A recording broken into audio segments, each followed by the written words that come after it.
Hello everybody, it's Purple Aki here. The poor man's Captain Jingles, same accent, half the talent, as some people like to tell me. I know it's been a very long time since our last video. I must apologise, I had technical issues with my video editing software, but we're back online and hopefully going to pump videos out at a lot more regular rate. We have a special replay here from DS member GHOSTENFORCER. He is in his Des Moines. It's also Ghost's birthday yesterday.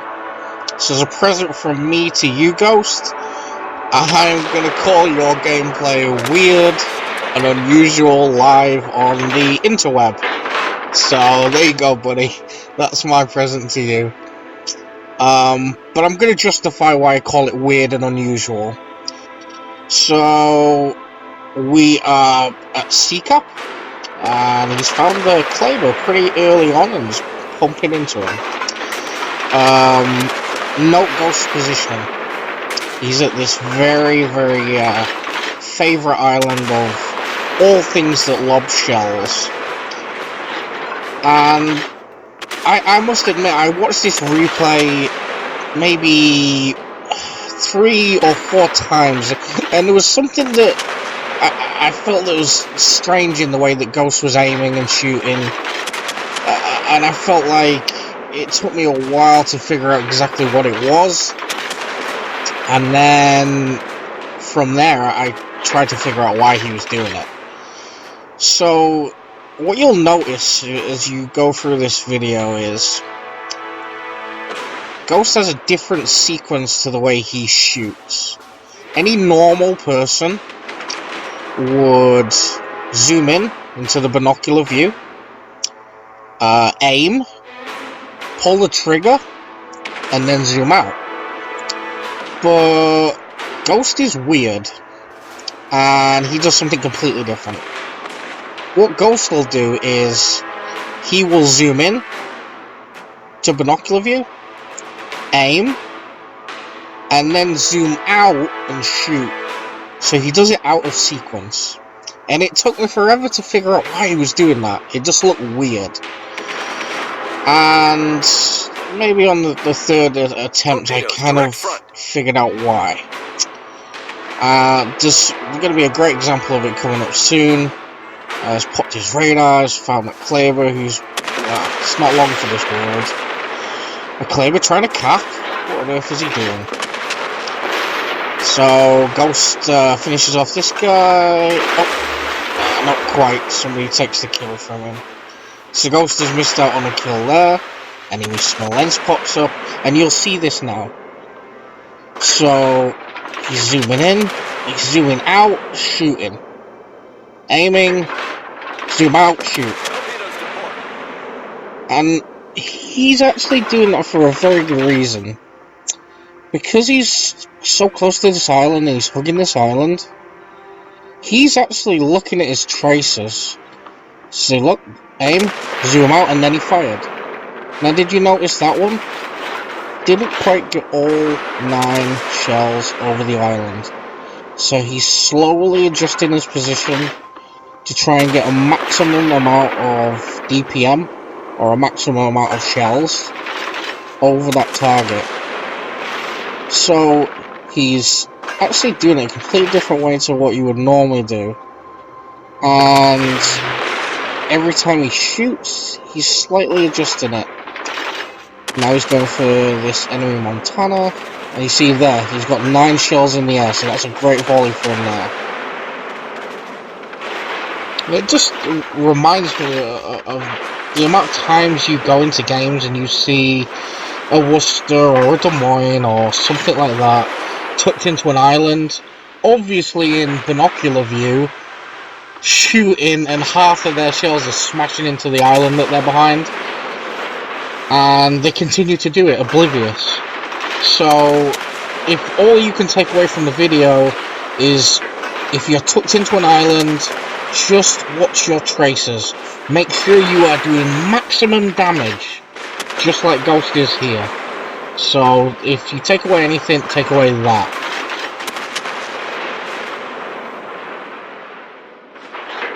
Hindenburg dies. Ghost does a lot of damage but doesn't get the kill again. That's maybe 2 kills he could have got.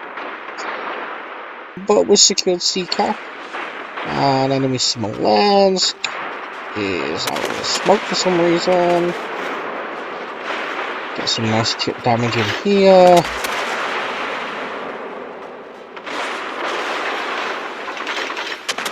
And start to close the gap in there. Now, what you'll see coming up, Ghost will show a lot of broadside to this Smolensk. And anybody that's played with Ghost knows he's a very good Des Moines player.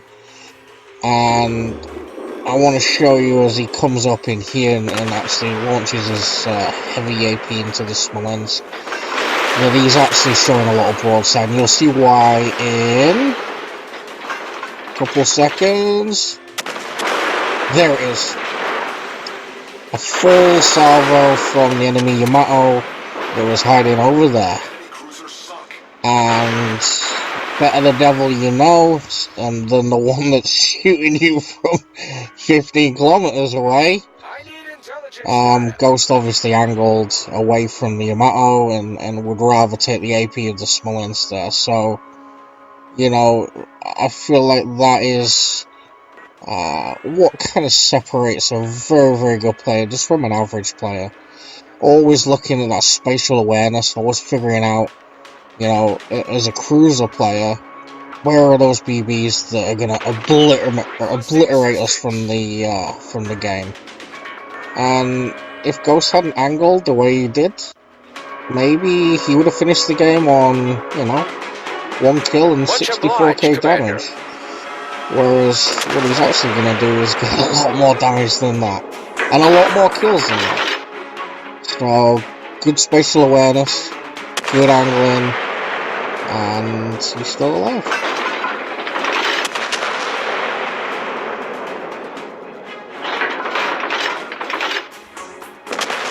So I'm going to speed this little section up of the video here. Basically what happens, Ghost comes in and uses this very lovely smoke screen that the gearing left for him. A very nice play from the gearing. And he's just going to basically just rain down HE on everybody.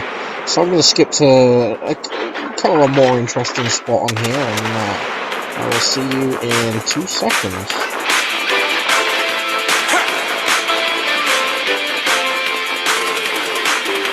The hour's approaching to give it your best, and you've got to reach your prime. That's when you need to put yourself to the test and show us a passage of time. We're gonna need a montage.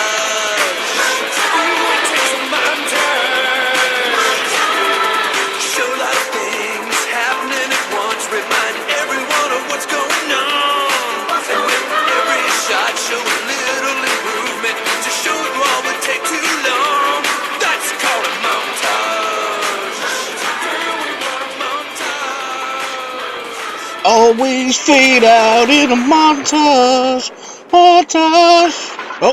Oh, we're back. Okay. And that's why Jingles is more popular than me, because he doesn't sing in his videos. So you got a little extra treat there. I hope you enjoyed that sped up. Actually, you could see the way that Ghost is zooming in and out and messing up his otherwise conventional order. You can see a little bit in that sped up video. So now we're getting to Ghost pushing. He's pushing, trying to go and help his team secure BCAP.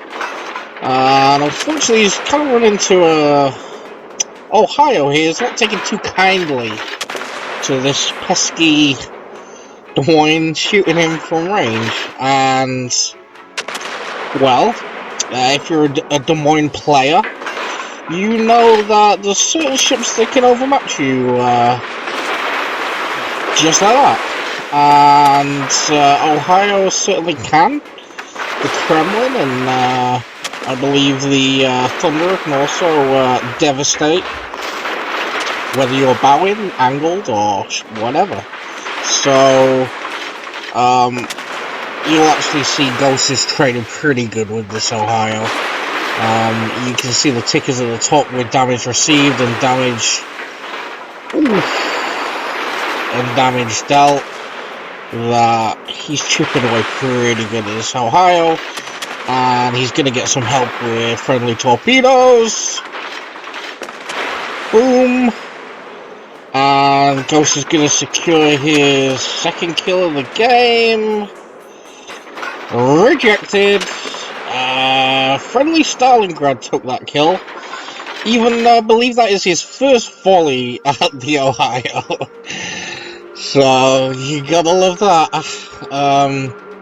Ghost, I mean, really, could be sitting on 2 or 3 more kills. I mean,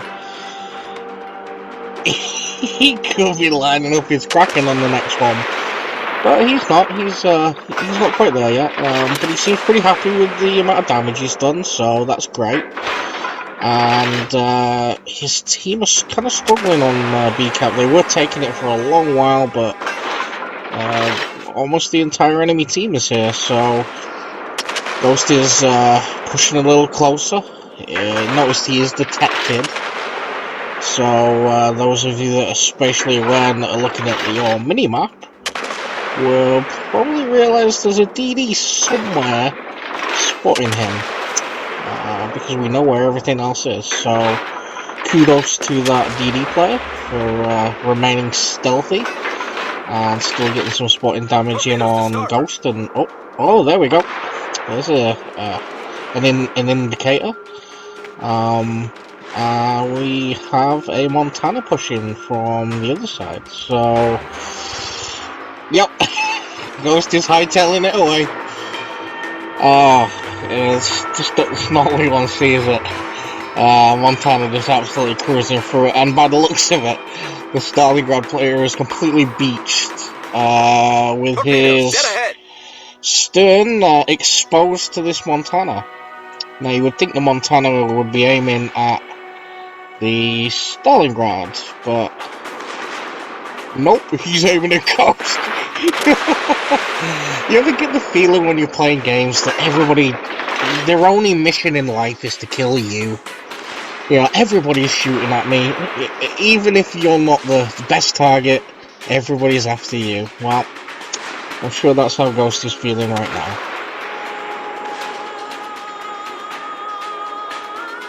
Friendly Venetia, lobbing some shells over at that guy.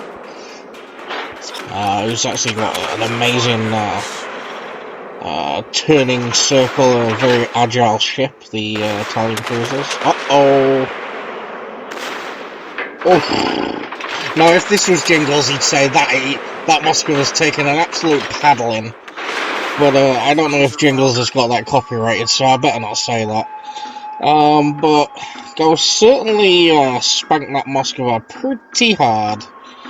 And that's very, very helpful for his friendly DD, who's now got no threat of radar. Could potentially torp that Montana, as Ghost launches some long-range shells at that DD, who disappears again.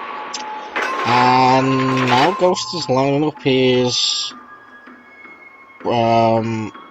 turrets for a pretty tasty broadside on that Zao. Now, my only critique of Ghost in the game is this section here. And I wonder why Ghost takes that opportunity just to turn there. You see him turning in. And I wonder why he doesn't turn out. I don't know if it's the island that he's nervous about. I don't know if it's the Montana he's nervous about. But I think if it was me, I would have just turned away and beached. And I still think he could have killed us out and maybe bounced some of that AP coming at him. But regardless, he gets the kill on the Zao. That's his 3rd kill of the game.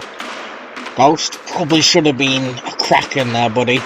Or maybe even 6 kills. But he's got 3 kills. He's done a really nice job for his team. There's now nobody in B-Cap, so the DD can go and cap there. Venetia is in A, so he's capping A. Boom, this is a win. Bang up job, this is a win.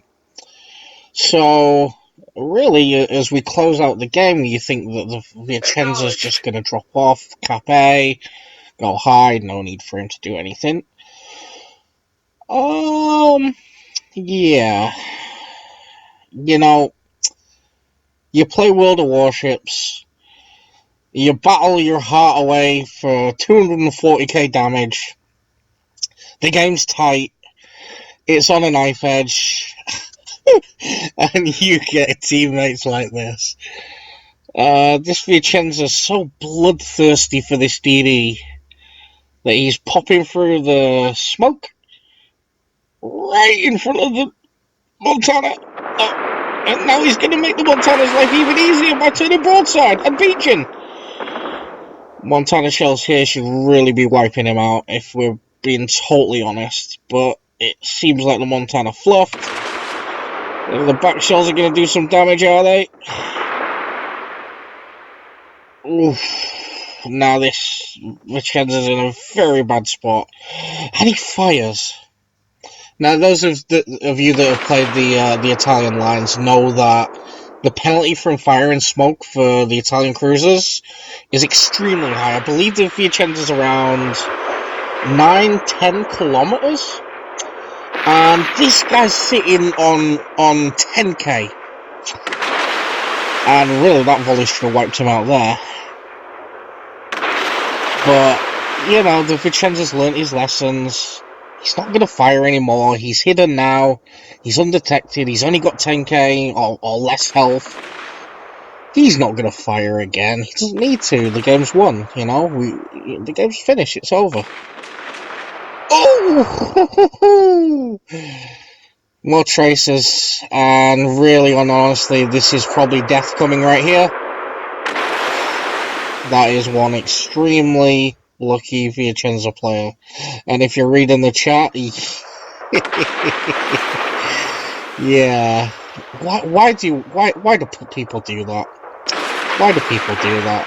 No need for him to do that. He could have cost his team the game if he'd have got wiped out by that Montana player. If that Montana's player's aim was a little bit better, he could have lost that for his team just because he wanted to get a couple more thousand damage. If you are an island-hugging cruiser player, why don't you try a ghost technique? See if it works for you, see if you can land more shells on the enemy, and stay tucked up nice and safe in those islands. Well, this is all from me. If you liked Ghost, then please like and subscribe. If you hated him, thumbs down and unsubscribe, and have a great day. Thank you. What shall we do with a drunken sailor? What shall we do with a drunken sailor? What shall we do with a drunken sailor?